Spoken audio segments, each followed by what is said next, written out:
the great man theory is a 19th-century idea according to which history can be largely explained by the impact of great men, or heroes, highly influential individuals who, due to either their personal charisma, intelligence, wisdom, or political skill utilized their power in a way that had a decisive historical impact. The theory was popularized in the 1840s by Scottish writer Thomas Carlyle. But in 1860 Herbert Spencer formulated a counter-argument that has remained influential throughout the 20th century to the present. Spencer said that such great men are the products of their societies, and that their actions would be impossible without the social conditions built before their lifetimes. Overview: in Carlyle's view, certain divinely inspired men, such as Muhammad, shaped the world. Carlyle stated that the history of the world is but the biography of great men, reflecting his belief that heroes shape history through both their personal attributes and divine inspiration. In his book on heroes, Hero Worship and the Heroic in History, Carlyle set out how he saw history as having turned on the decisions of heroes, giving detailed analysis of the influence of several such men. Carlyle also felt that the study of great men was profitable to one's own heroic side. That by examining the lives led by such heroes, one could not help but uncover something about one's true nature. Alongside with Carlyle, the great man theory was supported by American scholar Frederick Adams Woods. In his work The Influence of the Monarchs, Steps in a New Science of History, Woods investigated 386 rulers in Western Europe from the 12th century till the French Revolution in the late 18th century and their influence on the course of historical events. This theory is usually contrasted with a theory that talks about events occurring in the fullness of time, or when an overwhelming wave of smaller events causes certain developments to occur. The great man approach to history was most fashionable with professional historians in the 19th century.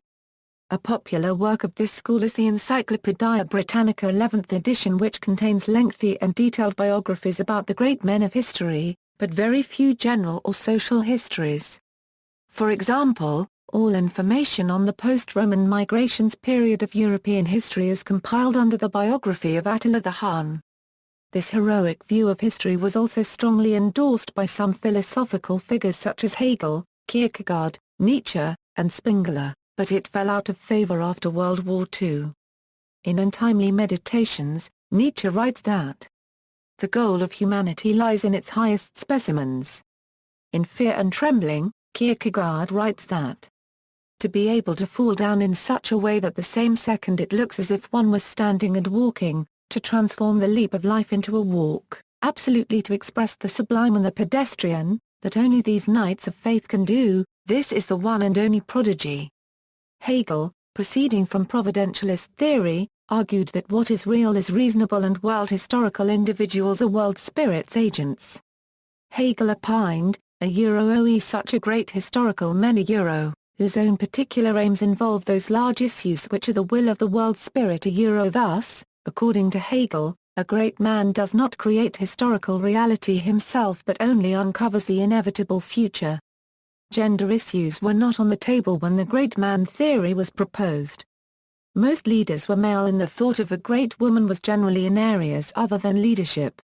Criticism. One of the most forceful critics of Carlyle's formulation of the great man theory was Herbert Spencer, who believed that attributing historical events to the decisions of individuals was a hopelessly primitive, childish, and unscientific position. He believed that the men Carlyle called great men were merely products of their social environment.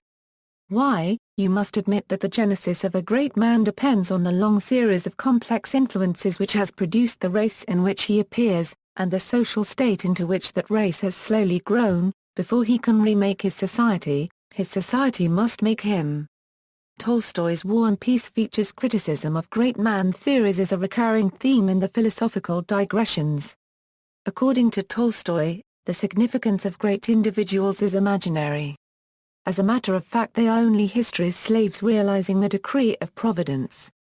William James in his lecture Great Men and Their Environment underlined the importance of the great man's congruence with the surroundings, though his ultimate point was that environments and individuals shape each other reciprocally, just as environments and individual members of animal species do according to Darwinian theory.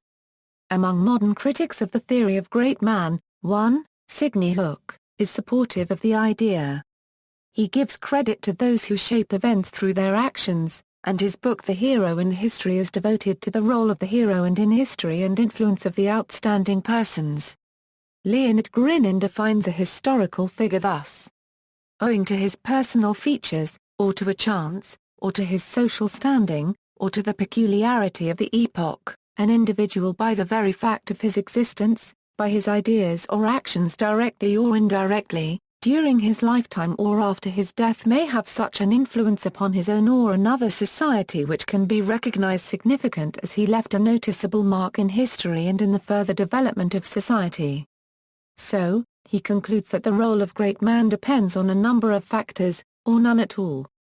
See also, Annals School and New History, Greatness, Max Weber's Charismatic Authority, Heroic Theory of Invention and Scientific Development, The Hero with a Thousand Faces, People Known as the Father or Mother of Something, People's History, Philosophy of History, Prosopography, Night of Faith, Obermensch, Whig History, References.